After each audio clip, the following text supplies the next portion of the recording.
We are thrilled to bring back one of our favorite tennis pros, Jason Severos, and we have the legendary Rick Macci joining us today. Welcome to the show. Hey guys. Thank you. We're excited to have you. We just want to tell you all that Rick Macci is one of the most successful tennis coaches in the sport's history. He is a United States Professional Tennis Association Master Professional, the youngest ever Hall of Fame inductee, and 7-time USPTA National Coach of the Year, who has trained 5 #1 ranked players, including Andy Roddick, Jennifer Capriati, Maria Sharapova, Serena Williams, and Venus Williams. And he has been portrayed in the movie King Richard as the coach, the childhood coach of Serena and Venus.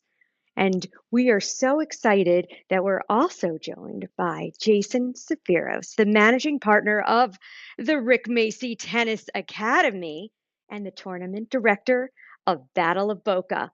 Welcome to the show, everybody. Thanks, guys. I think this is the most amount of people we've had on the show, Serena. This is so exciting. I feel like it's doubles almost. So you talk about the Battle of Boca. Jay, I'm curious, right now it's the talk of everyone. It's such a great opportunity for young people. And weigh in on it. Tell us about it. By the way, I'll support. Here, I'm wearing my Battle of Boca. Sure, absolutely incredible. Rick Macci. And the arms look huge too. So you're 2-2. I had to update my uniform. Jay made fun of me last time, so yeah. It's updated. No, I mean, Cope, thanks for the question. I mean, look, the Battle of Boca is exactly how Rick and I envisioned it. It's so helpful that we have 19 brand new courts. By the way, we just resurfaced them. That we're able to put on a bunch of matches at one time, which is just absolutely incredible that we have such a big facility to do that. But just the level is just insane. It's so good. It's so strong. And it's actually allowing players like these junior players to get recruited. I can't tell you how many kids are texting me, hey, my UTR has gone up. So now I'm getting to go to the University of Florida, or I'm going to TCU, or just on and on about how they're getting recruited. And we're also, we give out thousands of dollars a weekend, and we do it 52 weekends a year. So, do the math on that. $250,000 are going out to these kids. And it's allowing them to go and either travel and play pro events. Or like I said, they're going to college and they're helping them with expenses or whatever it might be. But there's just something for everyone. It's just another addition to the world famous Rick Macci Tennis Center. And absolutely I love doing it. You have to love doing it because I do it every week. But not many people can say, okay, we can't play this weekend, but we could play next. And Rick and I kind of went back and forth, like, should we do this every other weekend? Are there going to be people? And Rick goes, no, we're doing it every weekend. And I guarantee you people are going to play. Well, little do you know, it's 150 to 200 people every single weekend. And that doesn't happen anywhere. I'm not going to say the country, the world. That does not occur. You don't have a tournament every week. So, yeah, let me chime in on that. It's more, you can have the facility and you can have all the marketing, but once you come in the gate, it has to be like a rock concert. It has to be a production. And, Jason on the microphone, the music, the snacks, the organization, the attention to detail, okay, and the customer service is what brings people back. Some people will come back no matter what, okay? You know how that works. But at the end of the day, word of mouth is the number one facilitator to get more people. And this took on a life of its own. And this was a thought before, right when the pandemic hit, like, okay, now what's going to happen? Because they shut down international travel, and so we started talking. One thing led to another, got it branded, came up with a name. But like anything else, you've got to deliver the goods. Okay, they come back because they love Jason. They love the facility. It's organized. we give away a lot of goodies. Jason said 250. It's actually 520,000 because it's 10,000 a weekend times 52 weeks. I mean, that's a lot of cheddar. Maybe rent a room at one of those luxury houses that you try to sell 2 weeks. So anyway, no, at the end of the day, it's the organization, it's the quality, and and the facility is available on the weekends. Before, it was a ghost town on the weekends.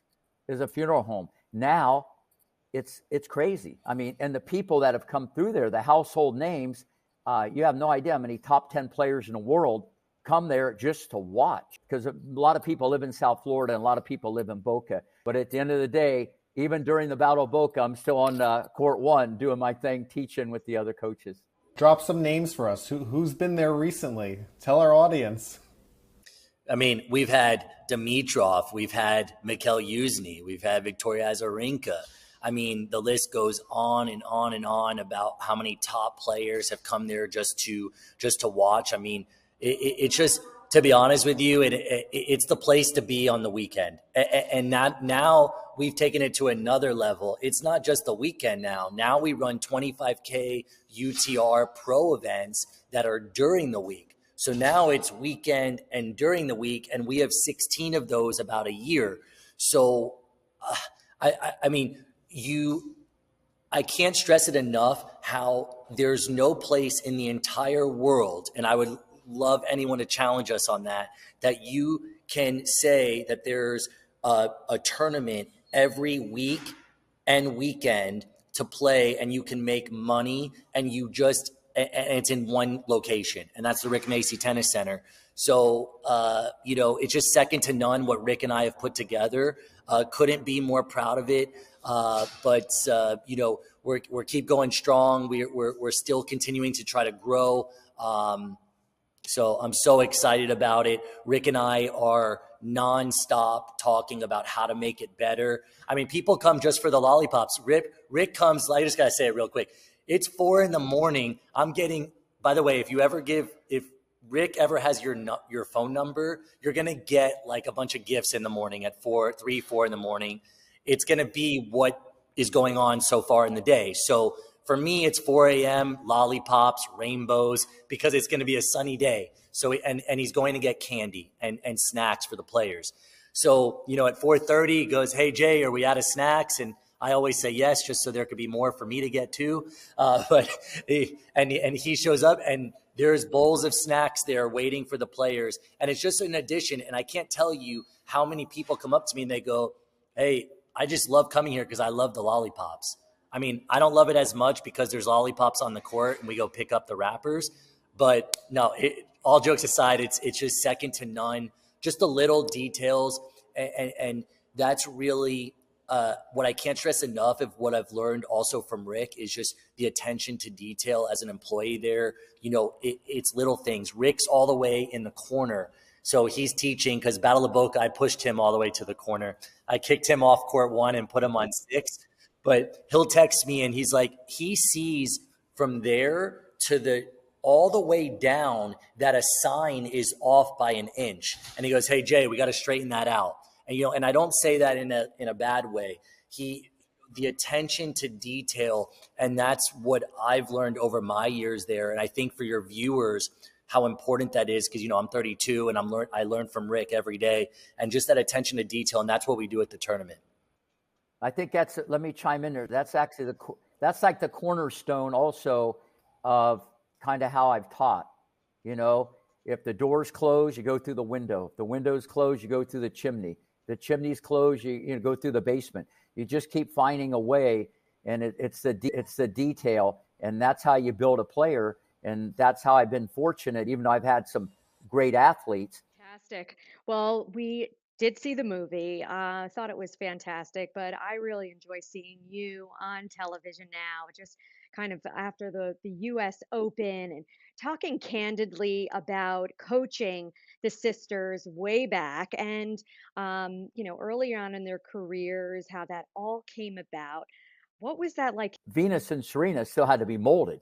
This doesn't happen without money and time, and it could have blown up. It could have went sideways. I could have been wrong, but at the end of the day, it's the attention from details, and that's between you and you. That game you play with yourself, that you got to expect it from yourself. And when you're like that, you're just persistence, and persistence is undefeated if you just keep pushing. I have to add something to that, though, because what Rick didn't mention is that if you want to pursue a professional career, it costs a couple $100,000 a year. Like if you want to do it the right way, no less have private training for 4 hours a day. So Rick funded that he basically took the risk of a lifetime because you don't understand how much it costs to actually produce a tennis player. So true. What about Jennifer Capriati? How about those early beginnings? Because she really was such a legend too, and the early beginnings there. Let's just bring it back to that point in time. Yeah, first off, I love Jennifer. Still talk to her mom. She's one of my all-time favorite students. People ask me that all the time, like, who's your favorite student of all time? I'll say Jason now because he's on this podcast, but no, my favorite student of all time is who's ever on the other side of the net, that hour, that minute, that second. And that's really how I feel, and even though I've had all these like champions and stuff, but Jennifer was one of the first girls that I've had, and she was so happy-go-lucky and always smiling and I still got all the letters that she wrote me. She just couldn't. They would drive up every weekend from Lauderhill, and I trained with her 6 hours a day on Saturday and Sunday. Then they eventually moved to Greenleaf. But it was interesting because she was kind of in the same mold as Chris Evert, okay? Now, the mental part of Chris, she was like ice. So that's a good quality. But at the end of the day, this was early 90s. The game is changing. I pushed Jennifer up to the baseline, take the ball early, cut the court, shorten her strokes, had to get her a serve because back then you just get it in and then you battled, So there was a lot of work that was done with Jennifer, her mindset, and just created a monster. But she's one of my all-time favorites. And, when I was with her when she was 12 and she won the 18s in San Francisco and she won the Nationals.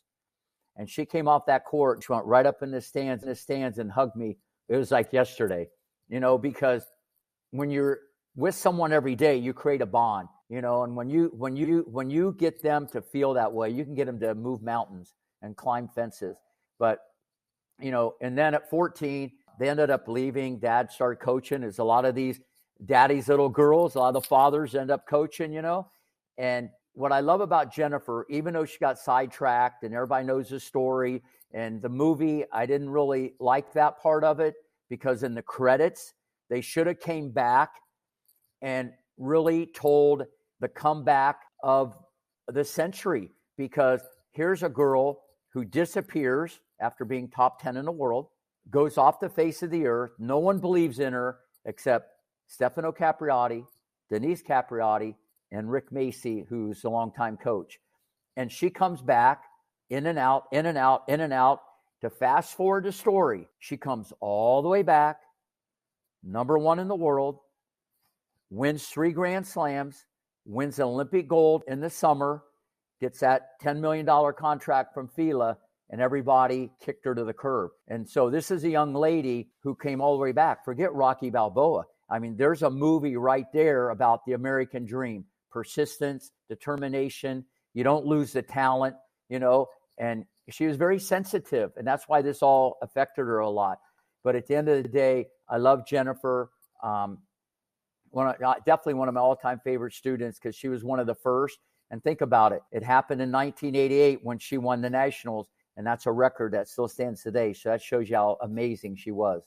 Incredible. Just before we wrap up, I hear rumblings because I'm connected everywhere in Boca. So I do hear that there's reality TV, something going on at the courts. Can you let on to something that's happening at the courts? Yeah, ever since the movie, and obviously I've done a lot of TV and hundreds of podcasts, and people are going, wow, we almost like this guy better than Bernthal. They're kind of getting to see me off a tennis court, and one thing has led to another. And, some people in Hollywood have reached out. Now we're in discussions with MGM I actually flew out there, had lunch with Mark Burnett at his house. They were here doing a sizzle reel. They interviewed Jason, everybody. Where this is going to go, we're on second or third base. Still some discussions that have to happen. Whether it's going to be the Phenom Maker and all roads lead back to myself, or the crazy tennis parents of Palm Beach County, who knows what the title is going to be.